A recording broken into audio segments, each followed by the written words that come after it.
കേരളത്തിലെ കമ്മ്യൂണിസ്റ്റ് പ്രസ്ഥാനത്തിന്റെ സ്ഥാപക നേതാക്കളിൽ ഒരാളായ പി കൃഷ്ണപിള്ളയുടെ 78ാം ചരമവാർഷിക ദിനാചരണത്തിന്റെ ഭാഗമായി കണ്ണറുകാട് മണ്ഡപത്തിൽ അനുസ്മരണ സമ്മേളനം സംഘടിപ്പിച്ചു. ചടങ്ങിന്റെ ഉദ്ഘാടനം CPIM കേന്ദ്ര കമ്മിറ്റി അംഗം A. വിജയരാഘവൻ നിർവഹിച്ചു.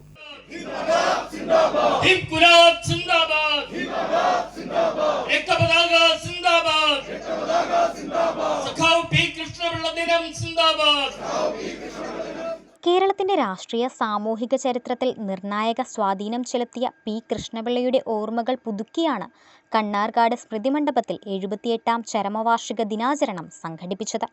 അനുസ്മരണ സമ്മേളനം CPIM കേന്ദ്ര കമ്മിറ്റി അംഗം A. വിജയരാഘവൻ ഉദ്ഘാടനം ചെയ്തു. നേരെ ചെന്നപ്പോൾ എവിടെ മുട്ടിയത്? ഇപ്പൊ തൂഫാനായി പോയി. ഈ തൂഫാനായിട്ട് ഇറങ്ങാൻ പറ്റും? ഇവർക്കാണ് പരിപാടി.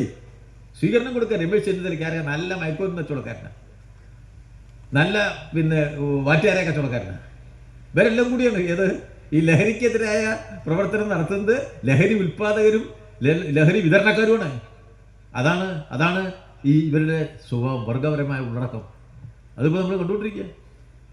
ദിനാചരണ കമ്മിറ്റി പ്രസിഡന്റ് ബൈരഞ്ജിത്ത് അധ്യക്ഷത വഹിച്ച ചടങ്ങിൽ മുതിർന്ന CPI നേതാവ് പന്ന്യൻ രവീന്ദ്രൻ മുഖ്യപ്രഭാഷണം നടത്തി.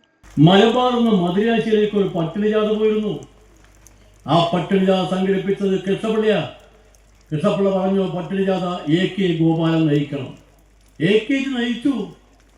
നമ്മുടെ രാജ്യത്തിന്റെ ചരിത്രത്തെ ഏറ്റവും പ്രധാനപ്പെട്ട പട്ടിണി ജാഥ മലബാറിൽ നിന്ന് മധുരാശിയിലേക്ക്. അന്ന് പാർട്ടി കമ്മിറ്റി ഉണ്ടോ? ഇല്ല. കമ്മ്യൂണിസ്റ്റുകാർ വഴിക്കടകളുണ്ടോ? ഇല്ല. എങ്ങനെയാ സംഘടിപ്പിക്കണം. ആരാ തീരുമാനിച്ചേ? കൃഷ്ണപിള്ള. എങ്ങനെയാ തീരുമാനിച്ചേ? കൃഷ്ണപിള്ള നടന്ന് പോയി. എല്ലാ പ്രദേശത്തും കൃഷ്ണപിള്ള പോയി. കേരളീയനും ഭാരതീയനും കൂടി ഉണ്ടായിരുന്നു.